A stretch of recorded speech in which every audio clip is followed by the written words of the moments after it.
What's up, guys? Welcome back to Bring Me Joy-Con. So today let's talk about Square Enix and this weird re-releasing of the same games over and over and over. So Kingdom Hearts is one of my favorite series ever. I very first played it in Disneyland when I was like 10 or 11 years old, just before the game released. They had all these PS2s set up, and it was unlike anything I'd ever played before, and I just fell in love with it, and that was awesome.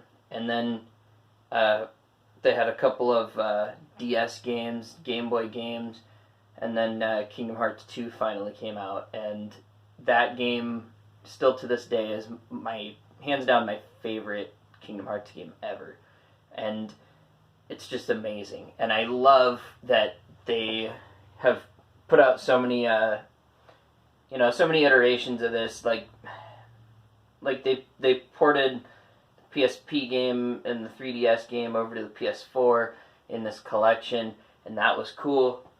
But I actually don't have my PS2 copies anymore, but I bought them on the PS2. I bought Kingdom Hearts 1, Kingdom Hearts 2, the Game Boy game, which for whatever reason is escaping my brain right now. It's a fantastic game. I really like the Game Boy Advance version, actually. But the PS2 version is very cool, and it's the same story with 3D graphics.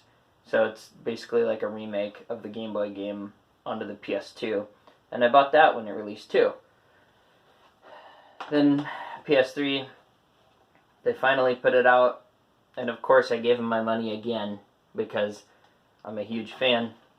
So this one's got Kingdom Hearts and Rechain of Memories, and then the 358/2, which is a DS game. It's not actually the game; it's just all the video content from it. But it sums up the story for you, and this is better HD graphics and just little upscales here and there. This is actually the first final mix release that had the full game with all the add-ons and everything that they got in Japan that came out on PS2. We didn't get that here, so this was the first release of the complete Kingdom Hearts 1 game, and that was exciting, and that was sort of the incentive to buying it. Then 2.5 comes out. It's got 2, which I said is easily my favorite game. Fantastic. This was cool to play it with better graphics. Birth by Sleep Final Mix, which was the PSP game, which I also thought was a really fantastic game. One of the better spin-offs in the series because the PSP had a bit more power than the DS, so they could do more of a traditional style Kingdom Hearts game. Recoded was the other DS game. This is just the video content from it. So, there was a plus to buying these. They added things. So, I went ahead and bought those. But then, they combined both of these and put them on the PS4. Now, I didn't open this because I already had the digital copy. But this has all 6 of the releases that were in both of these. And I said, well, my PS4 is not backwards compatible. I'm going to get it. So I actually got the digital copy when it released, and then this was marked way down, super cheap. And I wanted the physical for my collection, so I grabbed it. And then just before Kingdom Hearts 3 came out, they put out 2.8. Now this was Dream Drop Distance. This was my main reason for getting this, because it's got the HD upscale from the 3DS onto the PS4, and that was just fantastic. It's got 0.2 Birth by Sleep, so this is an additional story, a brand new game that was created in Unreal Engine to sort of give more storyline, but also preview what Kingdom Hearts 3 would be similar to, as far as gameplay mechanics and graphics and everything. And that was really fun. It's like a 4-hour game. And then Kingdom Hearts X back cover. So this is all the video from the mobile Kingdom Hearts game, because what they're trying to do here is they're trying to combine everything into one, so that you can get the full story and get up to date before Kingdom Hearts 3 released.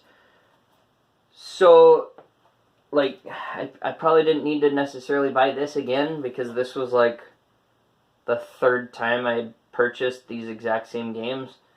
But they knew every single fan ever would just go buy it anyway, even if they'd already owned it, even if they'd already played it. This was worth buying for sure, because it gave me the 3DS game that I really enjoy on my PlayStation 4 console, and that was my main reason for picking this up. Now the issue I have is that then they went on, just before Kingdom Hearts 3 released, to put out the story so far.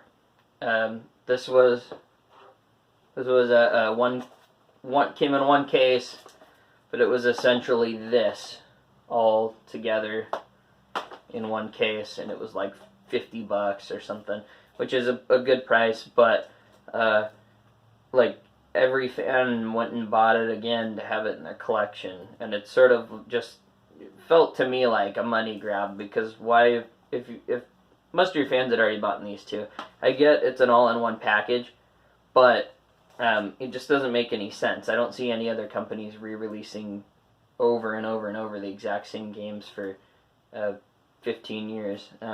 It's just getting so repetitive at this point. And then Kingdom Hearts 3 came out, which I think I've talked about this before, but I personally, as a hardcore Kingdom Hearts fan, since I was very small, I wasn't really a fan of it. It's pretty cool, but it just doesn't have the same feel as these did to me.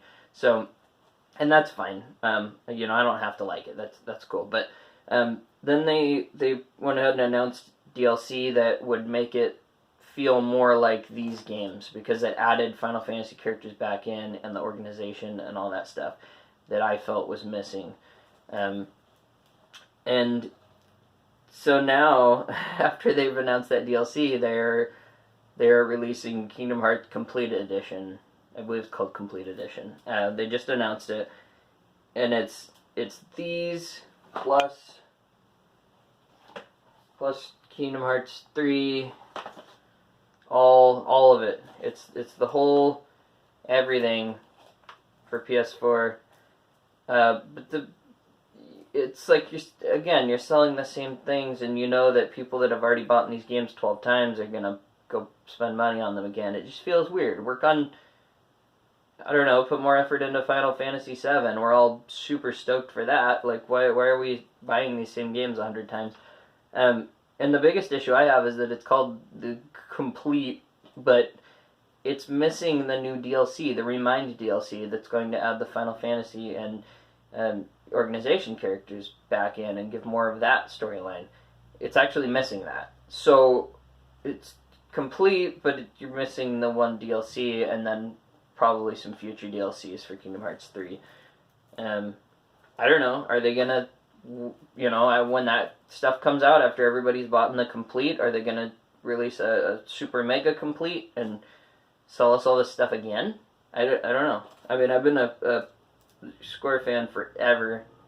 I've always loved their stuff. Ever since I was a little kid, Final Fantasy III on Super Nintendo is probably hands down my favorite video game ever.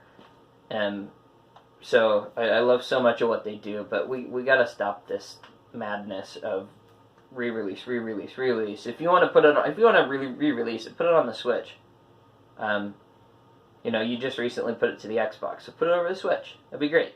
But and I know, most people just say you don't have to buy them, and that's fine. I don't. You're right. And as a consumer, that's everybody's option. But all this time and effort into selling these hardcore fans, these beloved fans that have put a lot of money and time into your games, why not reward them with something new rather than saying, well, they'll buy it, so let's another $50 here, another $50 there, and I don't know, it just feels weird to me. So let me know what you guys think down in the comments. I don't know what the deal is with Square, but, you know, these re-releases are getting out of hand. So, subscribe to the channel if you have not yet. Ring the notification bell. Follow me on Instagram. Follow me on Twitter. Join us on Discord if you like to chat about video games, and have an awesome day.